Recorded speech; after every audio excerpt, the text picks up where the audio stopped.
Des pas immédiats pour arrêter ce que l'ONU qualifie désormais de violence excessive contre les Rohingyas dans l'ouest de la Birmanie. Les Nations Unies qui interpellent directement le gouvernement birman, réuni à huis clos ce mercredi, le Conseil de sécurité demande à la Birmanie de respecter ses engagements humanitaires internationaux.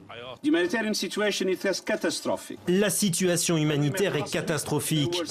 La semaine dernière, il y avait 120 000 Rohingyas réfugiés au Bangladesh. Ce nombre a triplé désormais pour approcher les 380 000. Beaucoup sont dans des campements de fortune. Les femmes et les enfants qui arrivent sont affamés et malnutris. Le secrétaire général des Nations Unies appelle également à l'arrêt des opérations militaires dans la province birmane de Rakhine, celle-là même que fuient des centaines de milliers de Rohingyas depuis la fin du mois d'août. Réfugiés au Bangladesh, les membres de cette communauté musulmane sont installés dans des camps transformés en véritables bourbiers à cause des pluies à la frontière avec la Birmanie. De plus en plus nombreux à fuir, ils sont pourchassés et victimes de nombreuses discriminations en Birmanie. À la question sensible, s'agit-il d'un nettoyage ethnique?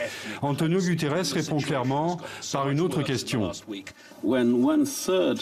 Quand un tiers de la population Rohingya doit quitter le pays, y a-t-il un autre nom pour décrire ça? Aung San Suu Kyi, qui s'était engagée l'an dernier devant l'ONU à protéger les Rohingyas, ne s'est toujours pas exprimée sur la situation actuelle. La dirigeante birmane a même annulé son déplacement à l'Assemblée générale des Nations Unies la semaine prochaine et prévoit de s'exprimer à la télé birmane le 19 septembre.